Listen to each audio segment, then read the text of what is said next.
All right, we'll call the Kingston Springs Regional Planning Commission for February 13th. Okay, roll call of voting members. Keith Allgood. Present. Tony Campbell's absent. Tom Cullen. Here. Tony Gross. Here. Brian McCain. Here. Mike Padno. Me, I'm here. Glenn Remick. Here. Chuck Slater. Here. Bob Stoller. Here. Okay, non-voting staff. Sharon Armstrong. Here. John Lawless. Here. Jennifer No. Here. Brittany Stanley. No. Okay. So we have a quorum, and before I turn the meeting over to our city manager, everybody knows, if anybody has a hankering for putting their name in to be the chair, I'll be happy to trade chairs with you, or if you want to nominate somebody else, I'll be more than happy to trade chairs with them. I just want you all to know that, just in case. So, and I'm serious. Okay, so I'm turning it over to the city manager, John. Thank you, Mike. We will now open the floor to nominations for Kingston Springs Regional Planning Commission Chair. Any nominations? Mike Padno. All good. Second. My buddy. Second. I second. Oh, you second, okay. Tough luck, Mike. Stop being the incumbent. Any other nominations? Sorry, John. Move the nominations be closed. Second. Second. Second. All in favor? Aye. Congratulations, Mr. Patton. Thank you. Back to you. You got to take me seriously. Okay, so now we have to elect a vice chair. And Tony said he's open to that if Yes, sir, he did. he didn't ask for it, but he said he's open for it. So Which Tony? Tony Campbell. That's right. Thank you, Glenn. I'll second Which that. one? Mayor. So any nominations for vice chair? I thought you were making one. No, I didn't. I just said- nominate Tony Campbell. Okay. I'll second it. Okay. Anybody else? Nominations be closed. Second. Okay. All in favor of Tony Campbell? Aye. Any opposed? Okay. Tony Campbell's the vice chair. And now we're going to elect a secretary. Do I have any nominations for a secretary? Chuck, you want to be secretary still? That's fine. Nominate Chuck. Second. Second. Which Chuck? Okay. I don't know how everybody feels about these positions. I Any don't other make sure. nominations for secretary? We have a motion to close the nominations? I'll make the motion. Okay. Close the nomination. Second. All right. All in favor of Chuck Slater for secretary? Aye. Okay. Any opposed? All right. So we have a secretary. Unanimous. Unanimous, yeah. All right, so now you have the December 12th Planning Commission meeting minutes before you. You could look them over. I move the minutes be approved as circulated. Second. Okay. Any discussion? Everybody all in favor of the minutes being approved? Aye. Any opposed?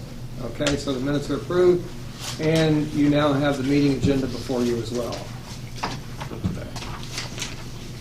We have a motion to approve the agenda. So moved. Second. Okay, all in favor? Aye.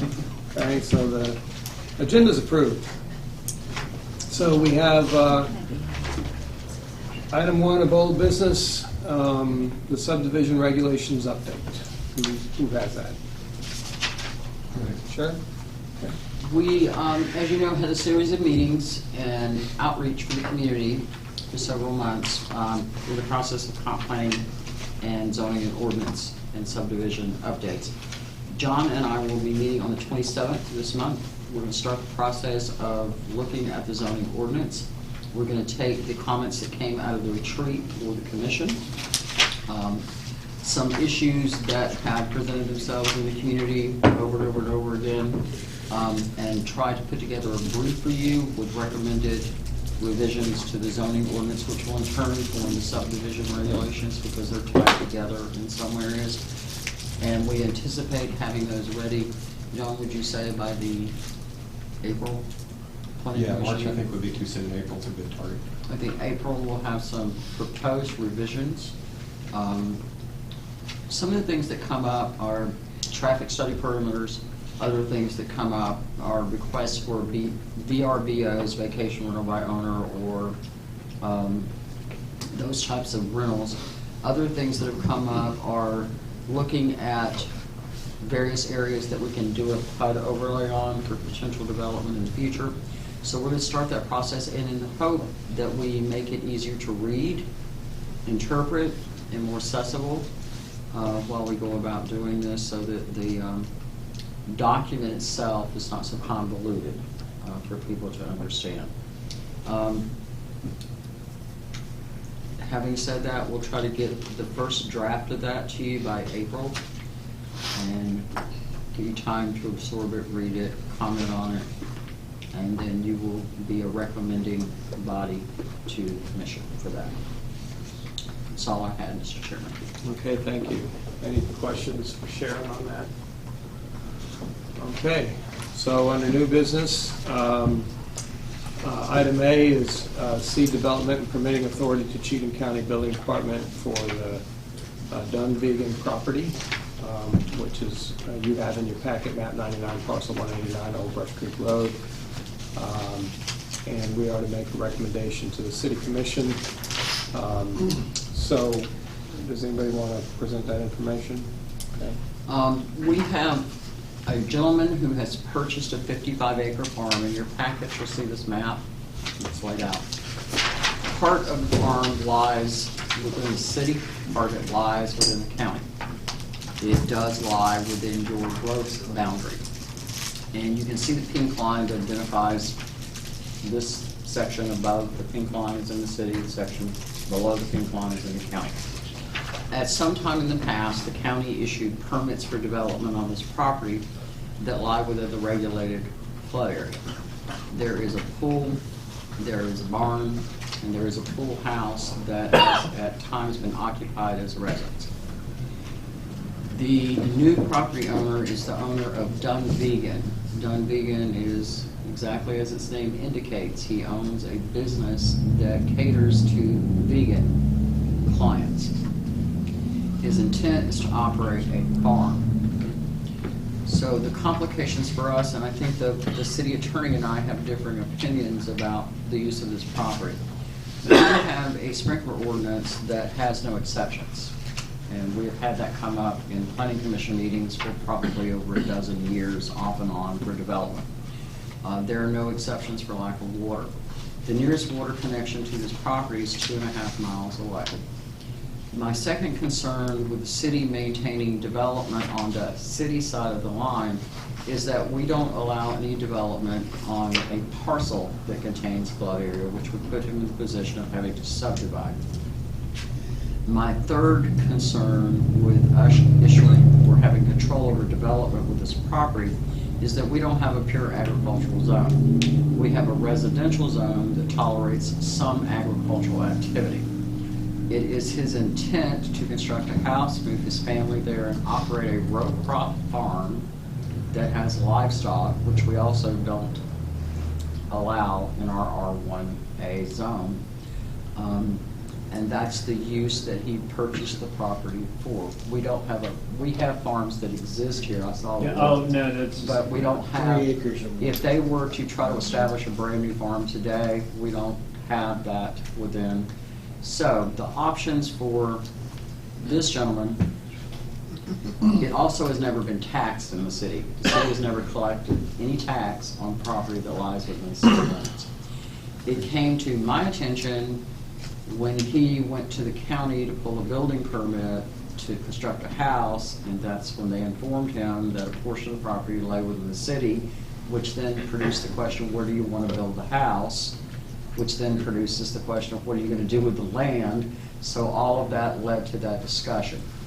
I know that the city attorney has some concerns about the loss of revenue. At this point, the loss of revenue is zero because we've never collected taxes on this property. So as I look at planning and zoning from the perspective of both the city and from the applicant's perspective, we are not able to accommodate within our zoning ordinance the use that he has purchased this property for. Nor can we accommodate the use that it's been used for in the past. So this body doesn't really have a formal action. I just wanted to bring it to your attention because you are the purveyors of the growth plan. You are the purveyors of folks who review things that lie within your growth plan, even if they're in the county. So I wanted to bring it to your attention. You're also in charge of development within Kingston Springs. That's why plats come to you, permits come to you. So I wanted to make you aware that my suggestion is that we de-annex this property from the city. The nearest water line is over 2 miles away. At this point, we're not providing any services to this property. It is addressed off of the county side for 911 purposes, and they've already issued permits that violate our flood ordinance within the county. So it was just an informational session for the planning commission. It is a city commission question. Chairman, if I could address, I'm not sure why it was put on the agenda. It was on here for seating development and permitting authority, and I think that was originally, Sharon was wanting to cede development and permitting to the county. In talking with Martha Burke and myself, as well as Michael Bly, the county attorney, you can't just cede development. You can't just say, well, we're going to pass the buck and let you issue the building permits. It doesn't work that way. There's nothing legally that allows you to do that.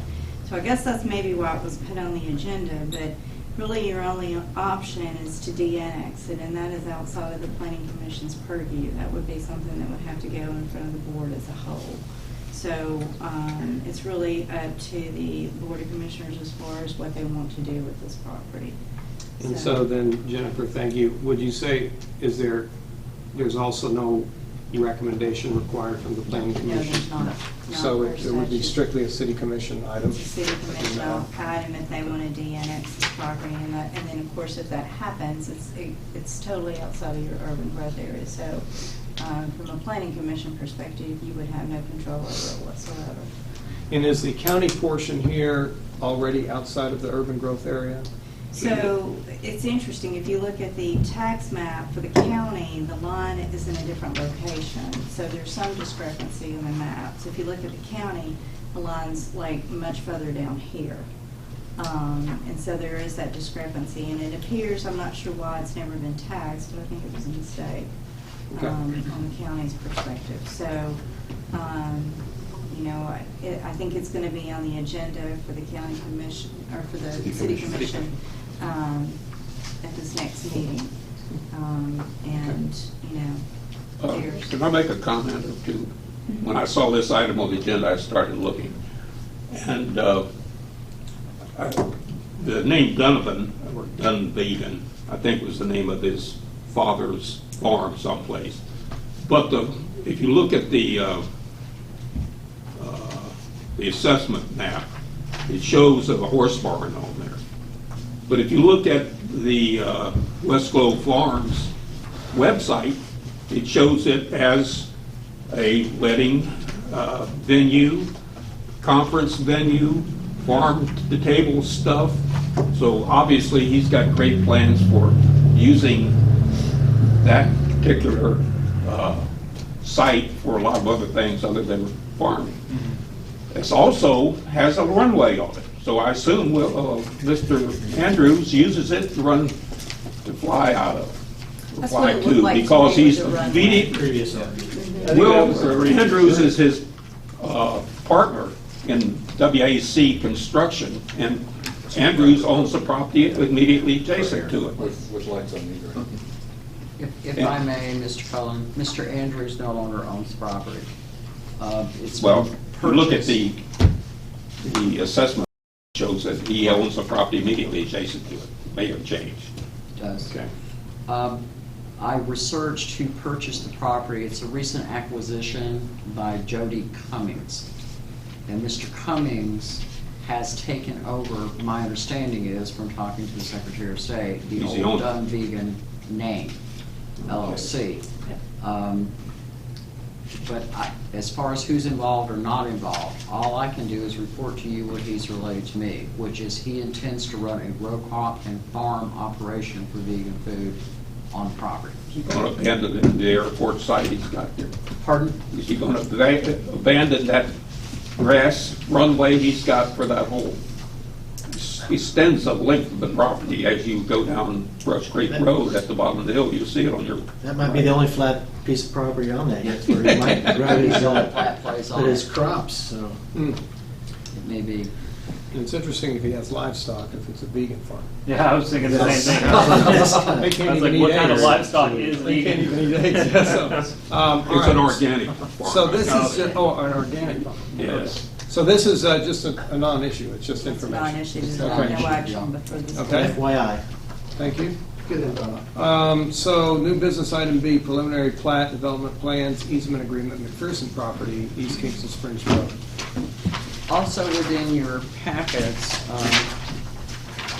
if you'll remember back a couple of months ago, we had an issue with a non-easement that wasn't included on the plat. Since then, Mr. McPherson has met with property owners adjacent to him. They have come to an agreement for an easement. If you look at the little folded plat in front of you, it will lie within this 50-foot reservation for the road going into the McPherson property and travel all the way back to her property line.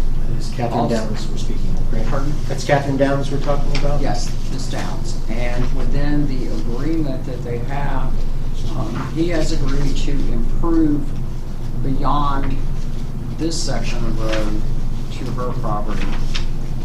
And they have come to an understanding about how that will be maintained from the development road, if the development is ever approved, and the portion that would go to her property.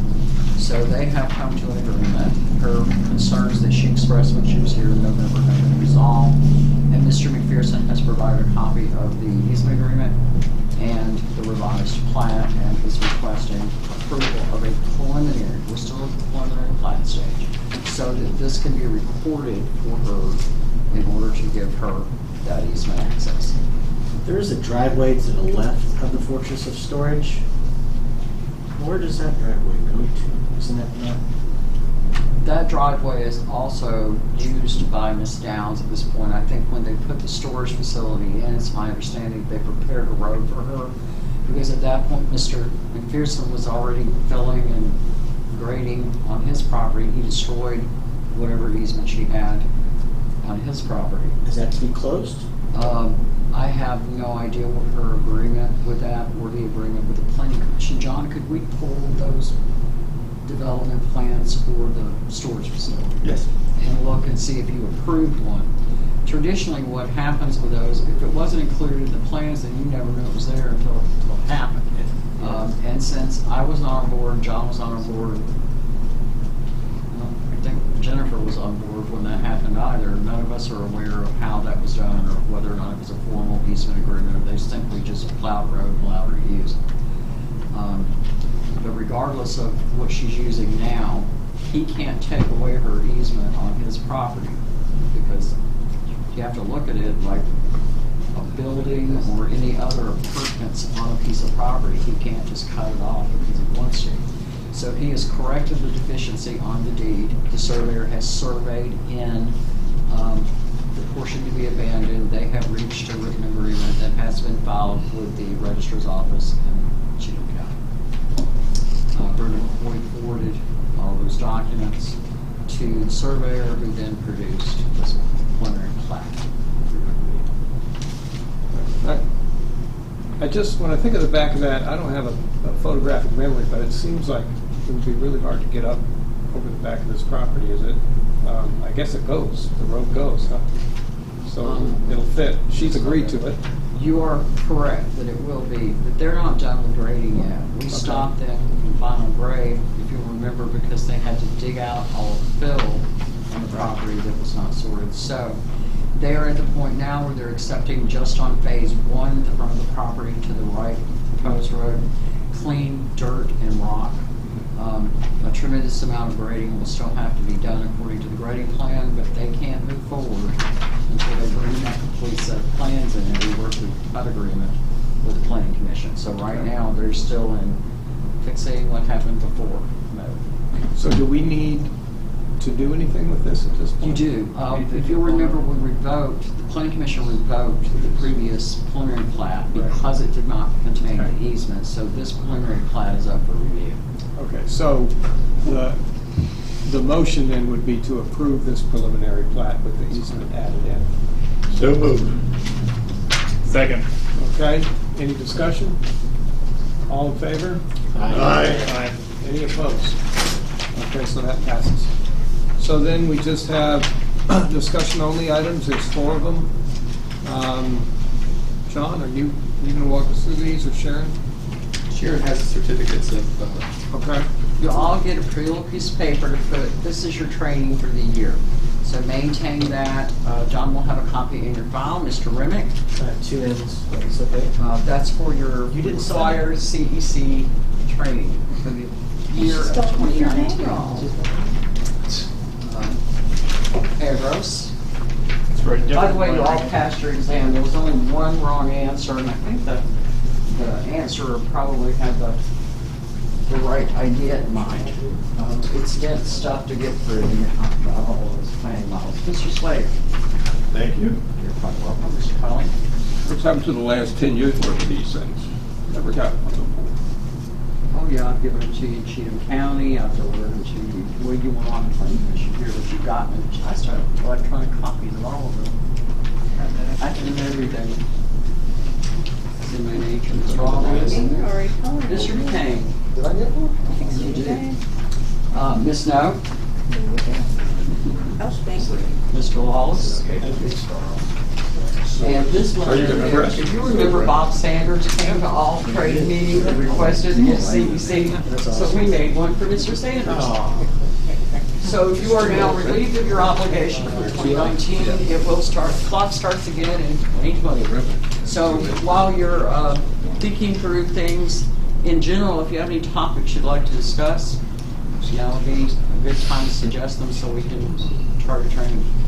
Thank you, Sharon. So email, phone call, pack mule, snail mail, we take them all. Thank you, gentlemen. Okay, thank you. So the firm map timeline and process? I received a communication from the Tennessee Mapping Partners, which is almost a conglomerate in a way. It's FEMA, TEMA, State GIS, TDOT, just anybody who's involved in floodplain management in general, go to these mapping partner meetings. Back about a year ago, I had a discussion with you that the Corps of Engineers who produced the data for the flood maps was unhappy with the final map product, because their contention is what landed on the map had almost no relation to what the data in the field produced.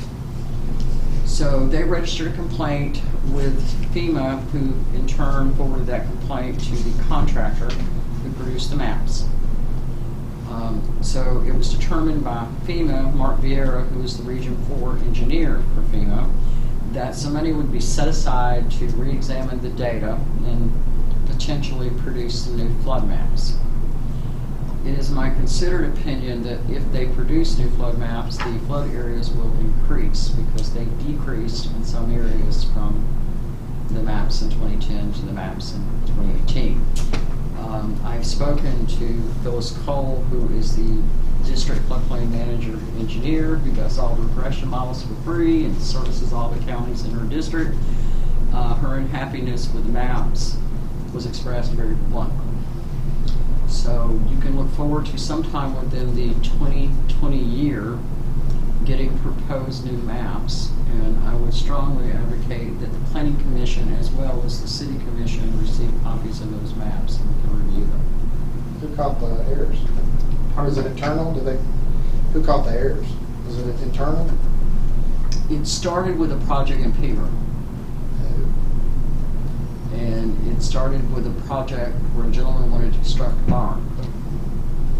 And I believe you were the surveyor that did some of the work for that project. And we asked Ms. Cole, because it was an unnumbered A zone with no base flood elevations, the Finch property.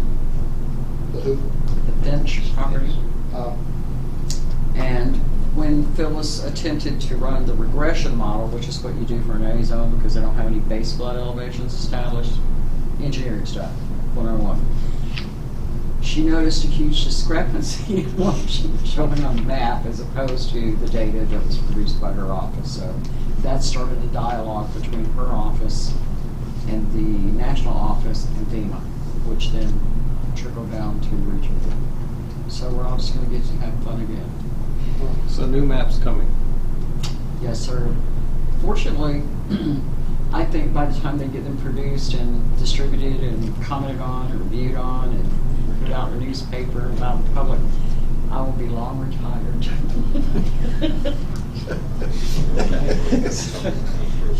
Then we'll just fall to you, gentlemen. So the next item is Ingram property acquisition.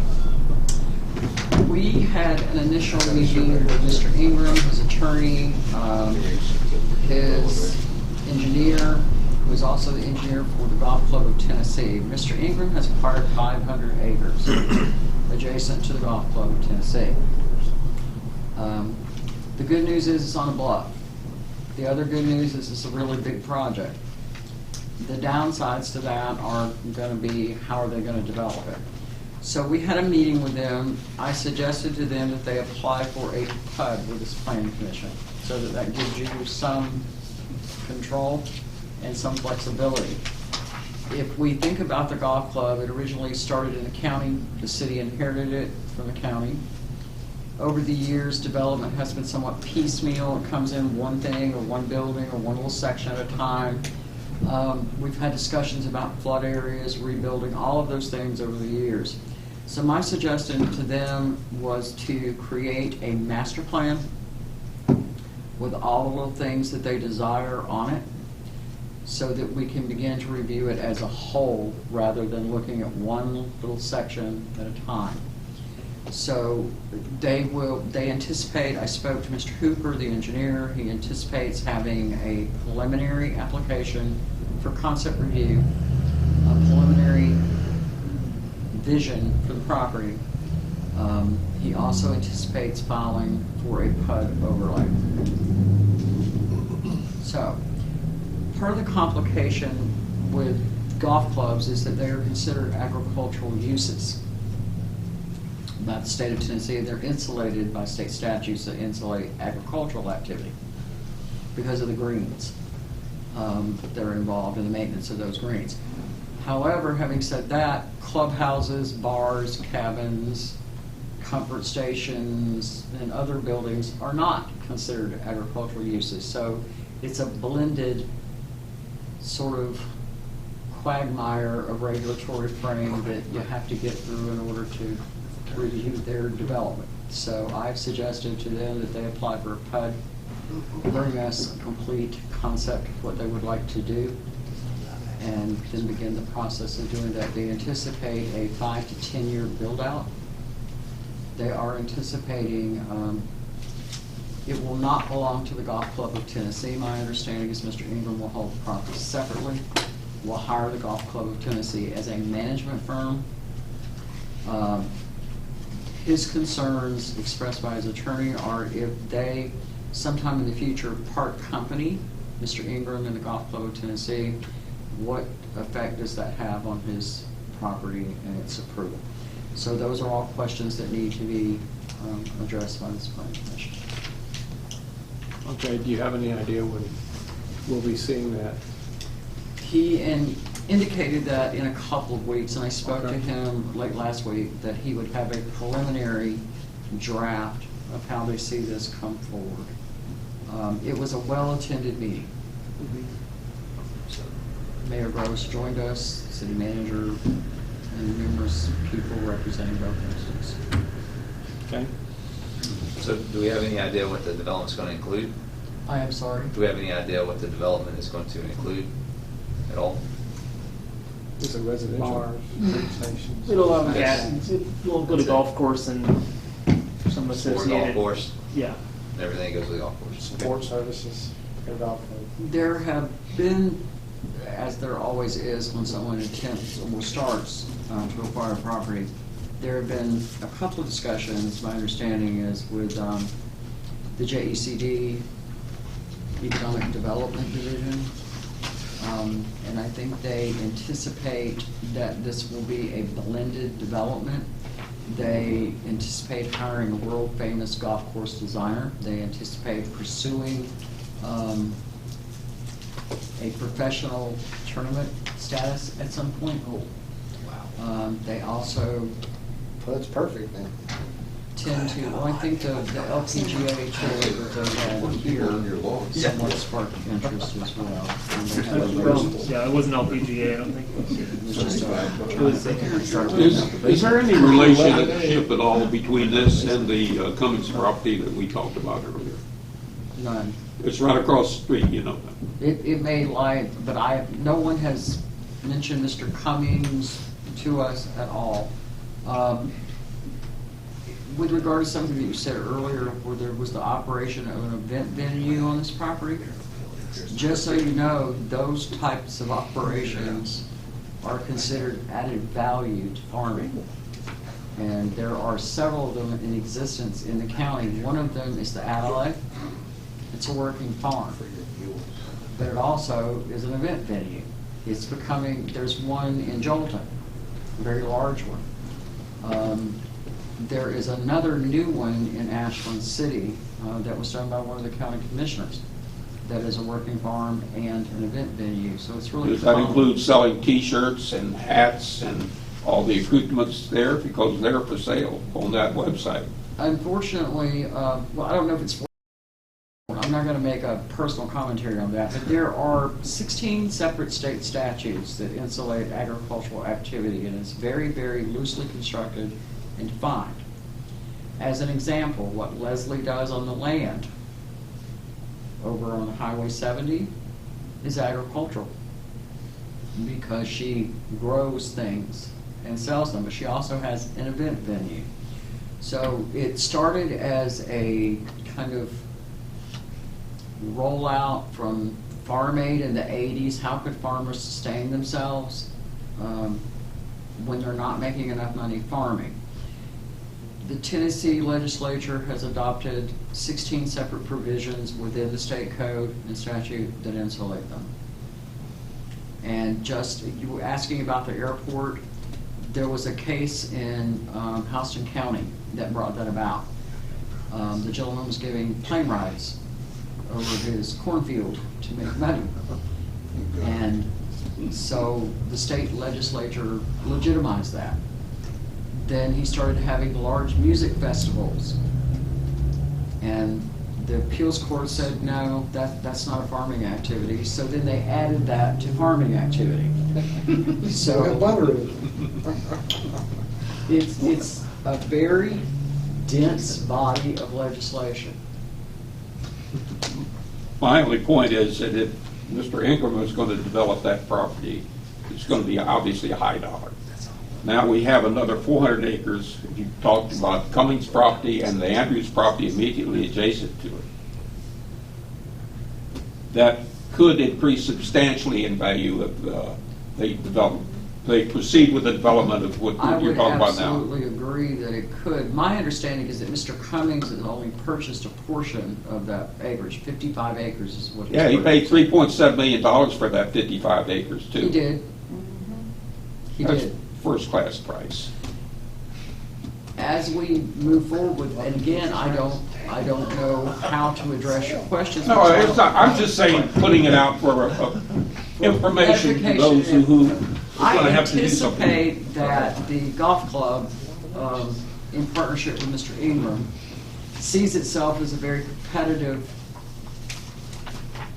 national tournament venue sometime in the future. And I believe that's the vision that I'm interpreting from what I'm hearing from Mr. Hooper and other people. So for the city, it's one of those areas where we have this within the city limits. The use is insulated by state statute that says you can't apply your zoning restrictions to it. That's what the state statute for agricultural insulation says. You cannot apply zoning restrictions to agricultural uses. And the spectrum of uses is very broad. So that's why I suggested that as they start this project, we put it in a PUD so that we can have at least some negotiative ability over what occurs on that property. It's the best I can offer at this point. Okay. Any other questions on Ingram property? Thank you, Sharon. And the last item is the Community Transportation Planning Grant application, the TDOT quarter study. As part of our continuing efforts to work towards our comprehensive development plan, I think everybody would realize and know that Logan Live and Hills Road is quite a bottleneck. So TDOT has Community Transportation Planning Grant, and the town of Kingston Springs has applied for the grant, and the grant is in your meeting packet. I think we've presented a pretty good case as to why we would like to have a study of that corridor along with the exit ramps at 188. Hopefully we'll know soon whether we got that grant, and if we do, we'll proceed on. If not, we'll go to Plan B. Okay. And on another note with that, I apologize, Mr. Chairman, Mr. Hooper also mentioned the availability of transportation planning grants in a general discussion about the traffic that may or may not be created by the development of that 500 acres. What's the status on our sidewalks? Real good question, Chuck. There are three, as you just recap, currently 3 grants. Multimodal grant will have sidewalks on both sides of Lucan Live and Hills. The Safe Routes to School grant will have sidewalks on the middle school side, the intersection of Harvard View Trail and East Kingston Springs Road up to Cedar Court.